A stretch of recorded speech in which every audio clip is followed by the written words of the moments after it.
రాష్ట్రంలో కొత్తగా కాంగ్రెస్ ప్రభుత్వం ఏర్పడిన తర్వాత పరిష్కార దిశగా అంటే సమస్యల పరిష్కార దిశగా జ్యోతిబా పూలే ప్రజాభవన్కి అయితే దరఖాస్తులతో పరిగెత్తుతున్నటువంటి పరిస్థితి అయితే గతంలో ఉండేది.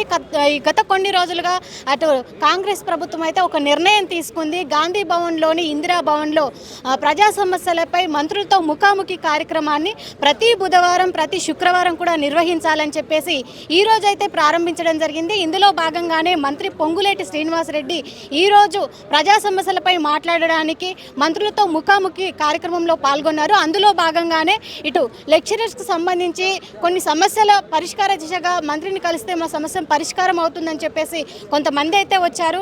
మరి వారు ఎక్కడి నుంచి వచ్చారు, వారి సమస్య ఏంటి, మంత్రిని కలిసారా, ఈ విషయాల గురించి మాట్లాడదాం. అమ్మ చెప్పండి, అసలు మీరు ఎక్కడి నుంచి వచ్చారు, మీ సమస్య ఏంటి, మంత్రిని కలిసారా? అవునండి, మేము రాష్ట్రంలోని వివిధ జిల్లాల నుంచి, నాది నిజామాబాద్ అండి, నిజామాబాద్ నుంచి వచ్చాం. మేము టీజీపీఎస్సీ నిర్వహించినటువంటి జూనియర్ లెక్చరర్ 1392 పోస్టులకు గాను టీజీపీఎస్సీ నిర్వహించినటువంటి జూనియర్ లెక్చరర్ ఎగ్జామ్ రాసి ఉన్నాం. 2022లో నోటిఫికేషన్ వచ్చిందండి. 2023లో ఎగ్జామ్ జరిగింది. 2024లో అంటే కాంగ్రెస్ ప్రభుత్వం ఏర్పడిన తర్వాత మాకు జనరల్ ర్యాంకింగ్ లిస్ట్ వచ్చింది. సర్టిఫికేట్ వెరిఫికేషన్ కూడా కంప్లీట్ అయింది. దాదాపు 3 నెలలు గడువుకు వస్తుంది మేడం. కానీ మాకు ఇంతవరకు అపాయింట్మెంట్ ఆర్డర్స్ రాలేవు. సో దాంట్లో భాగంగానే మా తెలంగాణ ప్రభుత్వం వచ్చినాక, కాంగ్రెస్ ప్రభుత్వం వచ్చినాక నిరుద్యోగుల కోసం పెద్దపీట వేస్తున్నటువంటి సంగతి తెలిసింది. సో మేమందరం కూడా నిరుద్యోగులమే కాబట్టి మాకు కూడా అపాయింట్మెంట్ ఆర్డర్స్ ఇచ్చి ఆల్రెడీ టీజీపీఎస్సీ ద్వారా మేమందరం సెలెక్టెడ్ అయినటువంటి అభ్యర్థులు. మాకు కూడా రేపటి నుండి నిర్వహించబోయే ప్రజా విజయోత్సవాల్లో భాగంగా సీఎం గారి చేతుల మీదుగా అపాయింట్మెంట్ ఆర్డర్స్ తీసుకోవాలనే భాగంగా మేమందరం ఇక్కడికి రావడం జరిగింది. నిన్నటి వరకు అంటే ఇంతకుముందు కూడా మేము కలిసాం మేడం. ప్రజాభవన్కి కానివ్వండి, గాంధీ భవన్కి వచ్చి ముఖాముఖిలో కూడా వివిధ మంత్రులతో మేము కలవడం జరిగింది. వాళ్ళు ఇచ్చిన హామీ మేరకు కూడా మాకు కొంత సానుకూలంగానే స్పందించినప్పటికీ ఇంకా కొద్దిగా మా విషయంలో కొద్దిగా లేట్ జరుగుతుంది. ఆ లేట్ కాకుండా మాకు ఈ ప్రజా విజయోత్సవాలని అపాయింట్మెంట్ ఆర్డర్స్ తీసుకోవాలని మేమందరము వివిధ జిల్లాల నుంచి రావడం జరిగింది.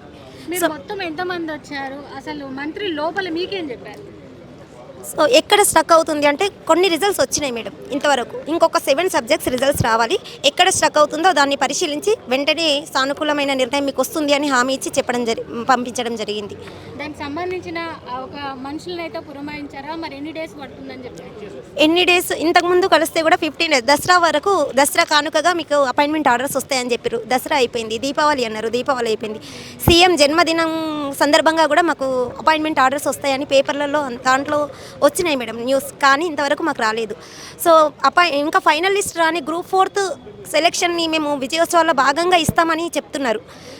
గ్రూప్ 1 ఇంకా మెయిన్స్ జరిగినాయి. వాళ్ళ పేపర్ ఇవాల్యుయేషన్ కాకుండా కూడా వాళ్ళ అపాయింట్మెంట్ ఆర్డర్స్ డిసెంబర్ 9 అంటే నెక్స్ట్ ఇస్తామని చెప్తున్నారు. మా సెలెక్షన్ లిస్ట్ అయినప్పటికీ కూడా మా అపాయింట్మెంట్ ఆర్డర్స్ గురించి ఇంకా ఏ ఇన్ఫర్మేషన్ మాకు రావట్లేదు. కాబట్టి మేము ఈరోజు కూడా మంత్రి గారిని కలిసి మా వేదనను గురించి చెప్పుకోవడం జరిగింది. మీ వేదనను విన్న తర్వాత వాళ్ళు చెప్పిన సమాధానం బట్టి మీకు కలిగిన నమ్మకం ఏంటి? సంబంధిత